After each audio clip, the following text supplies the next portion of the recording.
اعوذ باللہ السمیع العلیم من الشیطان اللعین الرجیم بسم اللہ الرحمن الرحیم الحمد للہ الذی لا یبلغ مدحتہ القائلون ولا يحصي نعماءه العادون ولا يؤدي حقه المجتهدون الذي لا يدركه بعد الهمم ولا يناله غوث الفتن ثم الصلاة والسلام والتحية والإكرام على نبي الرحمة سيدنا ومولانا أبي القاسم محمد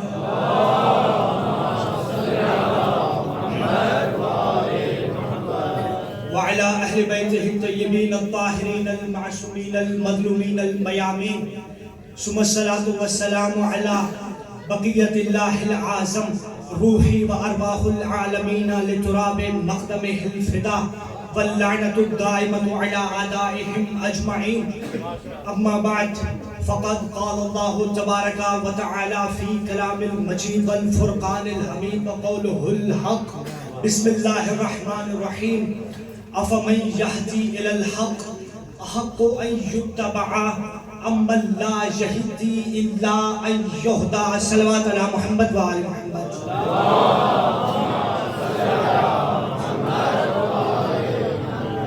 سامعین عزیز وقار موالین حیدر کرار سب سے پہلے تو آپ کی سماعتوں کی نظر آپ کے خدمت میں ولادت باسعادت امیر کائنات کی بہت بہت مبارکباد پیش ہو.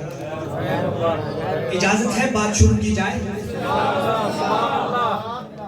حمد ہے خدائے لم یزل کی کہ جس نے ہم سب کو 13 رجب در ابو طالب سے ملنے والی خیرات کے بھکاریوں میں قرار دیا. حمد ہے اس اللہ کی کہ جس نے ہمیں 13 رجب در ابو طالب سے ملنے والی خیرات کے سائنوں میں قرار دیا. اب یہ الگ موضوع ہے کہ مولا علی کی آمد پر حضرت ابو طالب نے کیا کچھ صدقہ خیرات کیا تھا، لیکن اتنا پہچان لیجئے گا در ابو طالب سے ملنے والی خیرات ہر کسی کے نصیب میں نہیں ہوتی. تاریخ اسلام میں 2 ہی مشہور خیرات ہیں، لیکن آپ مجھ سے بہتر جانتے ہیں تاریخ اسلام میں 2 ہی مشہور خیرات ہیں. ایک خیرات جناب ام المومنین خدیجہ سلام اللہ علیہا، ایک خیرات جناب ابو طالب علیہ السلام. وہاں بھی خیرات چلتی تھی، یہاں بھی خیرات چلتی تھی، لیکن فرق سنیے گا. جناب خدیجہ کی خیرات پانے والے اسلام لے آئے، جناب ابو طالب کی خیرات پانے والے ایمان لے آئے. ارے جس کے در پر ملنے والے صدقے کے ٹکڑے بندے میں ایمان لے آتے ہیں وہ خود کافر کیسے؟ جس ابو طالب کے در سے ملنے والے ٹکڑے. بھائی دوسرا فرق سنیے گا، جو حضرت خدیجہ سلام اللہ علیہا کے در پر ملنے والی خیرات تھی، جن لوگوں نے وہ خیرات پائی وہ لا الہ الا اللہ محمد الرسول اللہ پڑھ کر رک گئے. جب یہاں رکے تو جب روز محشر ہوگا انہیں وہاں بھی روکا جائے گا. انہیں روکو، ان سے کچھ پوچھنا ہے. جب یہاں محمد الرسول اللہ پر رکے تو انہیں وہاں بھی روکا جائے گا. وَقِفُوهُمْ إِنَّهُمْ مَسْئُولُونَ. انہیں روکا جائے، ان سے ابھی کچھ پوچھنا ہے. لیکن جو در ابو طالب سے خیرات پانے والے تھے وہ محمد الرسول اللہ پہ یہاں نہ رکے، انہوں نے علی ولی اللہ پڑھا. جب یہاں علی ولی اللہ پڑھا تو صراط پر ایسے ثابت قدم رہے کہ علی ولی اللہ پڑھتے بیڑا پار. بھائی آپ کے کیا کہنے؟ قابل حمد و ستائش وہ ذات کہ جس نے خود علی ہو کر اپنے گھر میں اپنا علی بندہ بھیجا.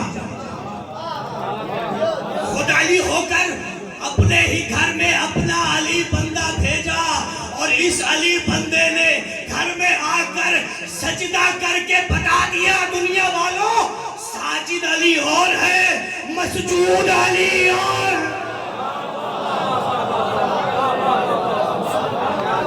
ساجد علی اور ہے، مسجود علی اور ہے. اس علی نے اس گھر میں آ کر بتا دیا دنیا والوں خالق علی اور ہے، مخلوق علی اور ہے۔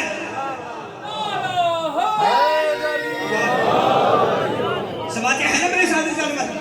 میں نے صدامہ کلام میں سورہ مبارکہ یونس آیت نمبر 35 تلاوت کرنے کا شرف حاصل کیا۔ شاید رب العزت ہوا بسم اللہ الرحمن الرحیم افمن یہدی، بھائی عربی عبارت سے محظوظ ہوئیے گا، اگرچہ یہاں پر ترجمہ کرنا جسارت ہو کہ عربی عبارت ہی یہاں پہ پڑھنے کے لیے کافی ہے۔ بسم اللہ الرحمن الرحیم افمن یہدی الی الحق احق ان یتبع اما لا یہدی الا ان یہدی۔ بھائی عربی عبارت میں نے پڑھ دی، اب مفہوم سنیے گا۔ اللہ کہہ رہا ہے کیا وہ شخص کے جو ہدایت کی طرف بلاتا ہے اس بات کا زیادہ حقدار ہے کہ اس کی اتباع کی جائے، یا وہ کہ جو خود ہدایت یافتہ نہیں ہے؟ بھائی قرآن پڑھ رہا ہوں، کیا وہ کہ جو ہدایت کی طرف بلاتا ہے اس بات کا حقدار ہے، اس بات کا سزاوار ہے کہ اس کی اتباع کی جائے، یا وہ کہ جو خود ہدایت یافتہ نہیں ہے مگر یہ کہ اسے ایک ہادی کی ضرورت ہو؟ بھائی قرآن نے بتا دیا کہ ہادی کون ہوتا ہے اور گمراہ کون ہوتا ہے۔ اب فیصلہ دنیا پہ چھوڑ دیا۔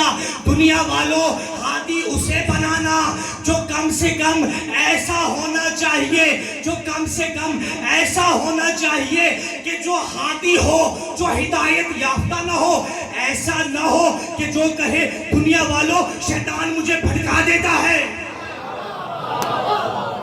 دنیا والوں شیطان، بھائی قرآن نے کہا کہ دنیا والوں اپنا جو ہادی بنانا اس کو کم سے کم اپنے پیمائش میں، اپنے پیمانے میں یہ جانچ لینا کہ وہ ہادی کیسا ہونا چاہیے۔ وہ ہادی ایسا ہونا چاہیے کہ جو قرآن مجید پر اس قدر دسترس رکھتا ہو، اگر وہ اپنے رہبار کی ایک رکعت میں پاؤں رکھے، دوسرے رکعت پر پاؤں پہنچنے سے پہلے الحمد سے والناس تک قرآن ختم کر لے۔ دنیا والوں ہادی ایسا بنانا، اس کو ہادی نہ بنانا جو پوری عمر سورہ بقرہ نہ یاد کر سکے۔ پوری عمر سورہ بقرہ نہ یاد، بھائی قرآن مجید پڑھ رہا ہوں۔ قرآن نے کیا کہا؟ دنیا والوں ہادی اسے بنانا، دنیا والوں ہادی اسے بنانا کہ جو اپنے واجبات کی ادائیگی کے لیے ظاہری طہارت کا بھی محتاج نہ ہو۔ اسے ہادی نہ بنانا جسے پوری عمر تیمم کا ہی نہ پتا ہو۔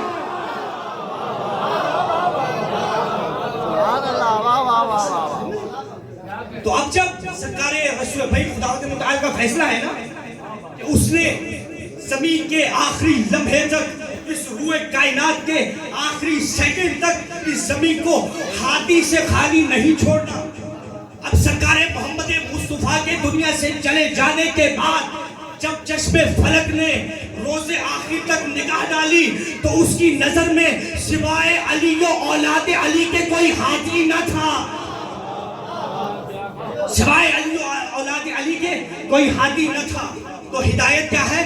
ہدایت خاصہ ہے محمد و اہل بیت محمد کا۔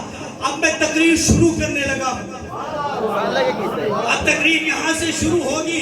ہدایت خاصہ ہے محمد و اہل بیت محمد کا۔ ارے وہ اہل بیت محمد ہے کون؟ اب روایت سنیے گا۔ عن جابر بن عبداللہ الانصاری قال رسول اللہ صلی اللہ علیہ وآلہ وسلم ان اللہ، ساتھ ہے نا، ان اللہ جعل ذریت کل نبی فی صلبہ وجعل ذریتی فی صلب علی۔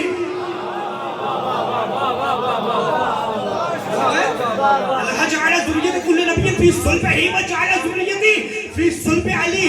اللہ نے ہر نبی کی ذریت کو اسی کی صلب میں رکھا، میری ذریت کو علی کی صلب میں رکھا۔ بھائی اللہ نے کیا کیا؟ قاعدہ کیا تھا؟ قانون کیا تھا؟ قانون کیا تھا؟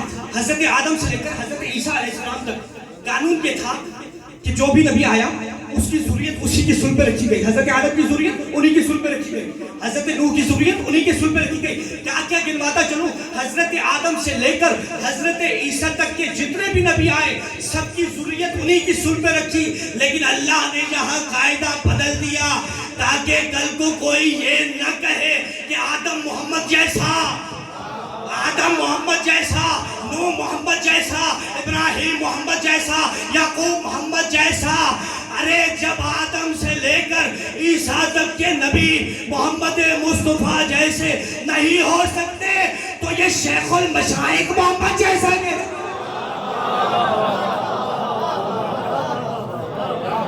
یہ شیخ المشائخ محمد مصطفیٰ جیسے کیسے ہو سکتے ہیں؟ تو سامعین گرامی قدر، محمد مصطفیٰ بات کہاں سے چلی تھی؟ ذریت محمد مصطفیٰ کہاں رکھی گئی؟ صلب علی المرتضیٰ. قانون کیا تھا؟ سرکار نے قانون بھی بتایا، اس کا نقش بھی بتایا. قانون کیا تھا؟ ہر نبی کی ذریت اسی کے صلب میں رکھی جاتی. لیکن یہاں پر آ کر قاعدہ بدل گیا. اب میں اتنا بامعرفت، میں ایک ادنا سے طالب علم ہوں، میں اتنا ایک معرفت خطیب نہیں ہوں کہ میں آسمان کی طرف دیکھ کے کہوں کہ مالک یہ کیسے ہو گیا. میں آسمان کی طرف دیکھوں اور کہوں کہ مالک یہ جہاں کیسے ہو گیا، اور خود اللہ کی آواز آئی ارے بندے ایسے ہو گیا. اب میں مشکل میں تھا، محو حیرت تھا، دل پریشان کہ یہ کیا ہو گیا. قاعدہ بدل دیا. اب حالت مشکل میں نے قرآن کو کھولا، مشکل آسان ہو گئی. قرآن کھولا، مشکل آسان ہو گئی. بھائی جب مشکل آسان ہو گئی دل بڑا خوش ہو گیا، لیکن ذرہ بھر کو بھی ضمیر نے یہ گوارا نہیں کیا کہ کہہ دے قرآن کافی ہے. قرآن مجید کھولا، بسم اللہ الرحمن الرحیم، سورہ مبارکہ تہا میں ارشاد رب العزت ہوا کہ فلما اتاہا نودیا یا موسیٰ انی انا ربکا فاخلع علیکا انکا بالوادی المقدس طویٰ. اے موسیٰ، جب حضرت موسیٰ کوہ طور پر گئے تم نے کہا کیا اے موسیٰ اپنی نالین اتار دو، میں تمہارا رب ہوں. نالین اتار دو، اب تم وادی مقدس میں آ چکے ہو. ابھی جب قاعدہ میں نے یہ پڑھا تو دل بہت سکون میں آ گیا کہ اللہ تعالیٰ نے یہ تو بتا دیا انبیاء اور آل میں فرق ہوتا ہے. انبیاء میں اور آل میں فرق ہوتا ہے. بھائی نجف اشرف ہے. اب میں یہاں پر ایک ایسا جملہ کہنے لگا ہوں جو اگر میں پاکستان میں جا کر کہوں تو کم سے کم جرم FIR ہوگی. لیکن نجف اشرف ہے. آپ کے اٹھتے ہوئے ہاتھ، آپ کے یہ مسکراتے ہوئے چہرے میرے لیے تائید بنیں گے. بھائی مجھے سمجھ میں آ گیا کہ اقربا اور آل میں فرق ہوتا ہے. آدم سے لے کر محمد مصطفیٰ تک ہے اقربا الہی، محمد و اہل بیت محمد ہے آل الہی. یہ کون ہے؟ محمد مصطفیٰ. اور ان کی آل کون ہے؟ آل الہی ہے. بھائی اب فرق سنیے گا. جو اقربا الہی میں شامل تھے جب ان کی ولادت کا وقت آیا، ساتھ ہے نا، جب ان کی ولادت کا وقت آیا تو ان کی مادر گرامی رہتی بیت المقدس میں تھی، اللہ کے گھر میں رہتی تھی. لیکن حکم ہوا اے مریم میرے گھر کو چھوڑ، باہر جا، یہ عبادت خانہ ہے، زچا خانہ نہیں ہے. ارے جناب مریم باہر گئی. یہ تھی اقربا الہی کی والدہ. لیکن جو آل الہی کی والدہ ہے وہ رہتی ابو طالب کے گھر میں تھی، وہ رہتی بیت الشرف میں تھی. جب علی کی آمد کا وقت آیا آواز آئی بی بی کعبہ آئیے ورنہ کعبہ آ جائے گا.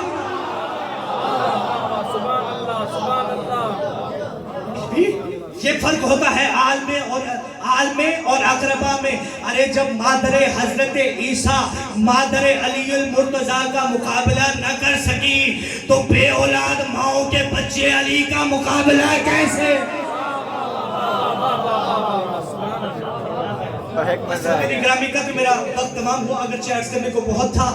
علی وہ ہستی ہے کہ جن کے بارے میں اپنوں نے لیکن سنیے گا اہل سنت کے بہت ہی، میں ایک منٹ کے اندر، ایک منٹ میرے پاس باقی ہے، اہل بیت کے معتبر امام حضرت امام شافعی ساتھ ہے نا. حضرت امام شافعی یہ کہتے ہیں کہ لو ان المرتضیٰ ابدا محلہ، لو ان المرتضیٰ ابدا محلہ لکان الناس درا سجدا لا. شافعی یہ فرماتے ہیں کہ دنیا والوں سنو، تم علی کے فضائل بیان کرتے ہو. علی کون ہے؟ علی ساقی کوثر، علی قسیم النار والجنہ، علی لسان اللہ، علی وجہ اللہ، علی عین اللہ، علی ید اللہ. علی اتنی فضیلت کا مالک ہے، لیکن علی نے ہر میدان میں کہا دنیا والو لا الہ الا اللہ حقا حقا صدقہ دنیا والوں اللہ ایک ہے اس کی عبادت کرو. کبھی علی نے کہا الحمدللہ المعروف من غیر رویت والخارج من غیر رویت الذی لم یزل قائما دائما. علی نے کہا ہر میدان میں تنہائی سے جنگ کے میدان میں تلوار چلاتے ہوئے علی نے توحید بتائی. دنیا اللہ کو سجدہ کرتی ہے. اگر علی بتا دیتے میں کیا ہوں, دنیا علی کو سجدہ, دنیا علی کو سجدہ کرتی. اور کافیہ آپ کی نظر اور مقطع آپ کی نظر کے جس مقطع میں شافعی نے کئی کلیجوں کو قطع کر دیا, شافعی کہتے ہیں مات الشافعی ولیس یدری علی ربہ ام ربہ اللہ.